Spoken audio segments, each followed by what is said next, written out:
What's up, everybody? I'm Michael Chris, 3 years running bestseller at ShineOn. Now I'm the CMO of ShineOn. I wanted to thank you so much for checking out our YouTube video. And if you like this kind of content, I want you to like, subscribe, hit that notification bell, and I hope you enjoy the video. All right, so look, we've got some top 5 kind of tips here for making your message cards. This is one that Kirsta did. What I'm going to do is I'm going to read the tips, and then I think we'll go over to Kirsta's message card. We'll kind of talk about how it uses the tip. So tip number 1, phrase over design. This is something we hit on over and over and over again throughout this entire teardown. 2, you want to move people emotionally. That's the entire goal of the phrase. It can be any emotion, by the way. Yes, you can tap into like the sentimental ones and where you're kind of trying to make people cry. That's great in the husband to wife niche, the romantic niche, the parents to daughter niches. Those are great. But you can also make people laugh. You can shock people. You can make people laugh. You can make somebody angry. That'll do it. You can also make somebody sad and make them cry, like with a lot of the grief related products that we have, like the memorial and the keepsake items. But the biggest thing is you need phrase over design. You got to move people emotionally with the phrase. Super, super important. Next, use the greeting card format. Almost every top selling phrase I've ever seen, almost every single one, uses the greeting card format. So it at least opens up with who the phrase is to. So to my wife, to my daughter, to my smoking hot wife, to my bonus mom, whatever it is, like you need to kind of put that in there front and center so people know who the gift is for. And you can close it off with a salutation at the end, like love your husband, if it's appropriate and if you think it's going to help with your sales. Tip number 4, it needs to be legible on a mobile device. Keep in mind that it's like 95% of your traffic is on one of these guys right here anyway. You need to make sure that the phrase is going to be legible on that mobile device without them having to like pinch and zoom in and whatever else. And then finally, test with templates. So this is one that a lot of people miss, and it really will slow you down. If you think every time you get a phrase, you got to bake up a new design before you can go do a test, you're going to move super, super slow. What you should do is think about design templates. Make a template and then add that you can add multiple phrases to. So you can test 5, 10, 15, 20 phrases on a single template. A trick, though, a key to kind of making that work is the template's got to be simple, right? If the template is too complex, the phrases aren't always going to jive with it, right? The template needs to be simple enough and diverse enough that you can put a ton of different phrases on it. All right, so let's jump over here. I'm just going to read this, and then Kirsta, you can tell us maybe how you've incorporated some of these tips into it. So, to my wife, it's been said that you only truly fall in love once, but I don't believe it. Every time I see you, I fall in love all over again. If you could see yourself through my eyes, only then would you realize how special you are to me. I love you forever and always. Love, your husband. All right. So this template, message card template, has been proven to do well over 7 figures. So this just shows you that you don't need to have fantastic design elements and all the rest of the busyness going on.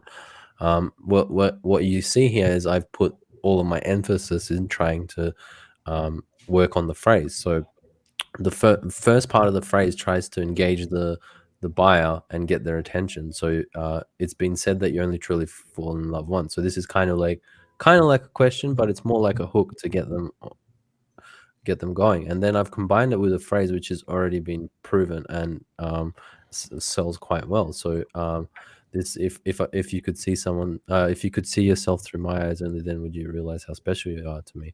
And this works in pretty much all of the niches. It works in dad to daughter. It works from husband to wife to girlfriend. It works in all of the niches. So I've basically taken what's proven and added a hook to it, so it sinks into the buyers, and then finally I just close it off with something sentimental, that I love you forever and always, and then it's as simple as that. Yeah, I dig You it. don't need to overdo it.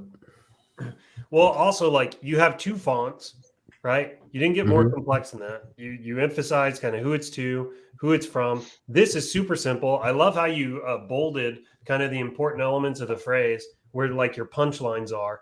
And you whip this up. I mean, anybody could build this in freaking Canva. It took literally no. This is not to. No offense. This took no design skill to do. But what it does display is an incredible like knowledge and expertise and what moves this kind of jewelry. You understood your market, you understood your niche, you knew what was going to move them, not only in the phrase but in the design, and so on and so forth. Plus, the other thing I like about this is, even though this is simple, it's super clean and sharp, and like it supports the perceived value of the jewelry, right? Like there's nothing in here that detracts from that. Like it feels solid to me in a lot of ways. Anyway, Zappy Jim, you guys have any thoughts on this? If not, we'll move Yeah, to. we've heard the phrase "less is more," and this is a perfect example of that. So I just want to emphasize too again that 2 different typefaces, 2 different fonts is often enough. Maybe something more script, like with the wife at the top, but the core phrase is a regular font or regular and bold. It's not italicized. It's easy to read. So that's sans serif. There's no serifs. There's no little squigglies in the phrase itself. So when I'm saying 2, maybe one that's a script font for the top, and then the rest can be, just a sans serif, straight, easy to read font. Don't go mixing a lot more than that, because it does start fighting itself, as you saw with some of the previous designs. And take the advice too of, if you have a few elements, if you just have one block of phrase like this, bold certain elements of it where it seems fitting, because it does just help guide the eye through it. That way it's not just one. It breaks it up. Yeah, breaks it up, makes it easier. Not just a big wall of text. Yeah. So it's subtle, but it can make a big difference. In some cases, you might even make those a different complementary color. But for this, blue and white, it works. Jim, you got anything? Yeah, a couple of things. So as far as the bolding sections, that's like old school long form copywriting tactics, right? So it's like back in the day when it was long form copywriting and not the VSLs where you could literally have one line on your PowerPoint or whatever it is. We had to use bolding, italics, and underline. Now, I'm not saying turn your phrases into old school copywriting letters. What I am saying is that's where it draws from, and that's just human psychology. Is our eyes are going to fall on the easier to read stuff. One of the other things that we haven't spoken about yet, but is something that as you're writing your phrases, you want to incorporate, that Kirsta did here, is that he added a little bit of extra space in between each line. Okay. He didn't just, because if you're just typing the phrase out normally in Photoshop or Canva or whatever, it's going to go right underneath it, right? So you want to add a little bit of buffer space because it makes it easier to read. So it's just one other little thing that we haven't covered yet that I'm like, that's a great catch, dude. Yeah, there's one more thing that I also didn't say, is that I've also got letter spacing in between the letters as well, so that makes them a bit easier to read as well. Yeah, and it fills the space, right? So it's like, he's got the phrase, like if you just, go backwards a little, go out a little bit, zoom out, and just look at the way the phrase sits on the card. It's symmetrical. It's not, it's not like we've got here and then it's real short and then real long, and then it's not jarring. It's really symmetrical, really spread out nicely in a very subtle way, but makes it a lot easier to read on a user. So those are the big things that I would take away from this.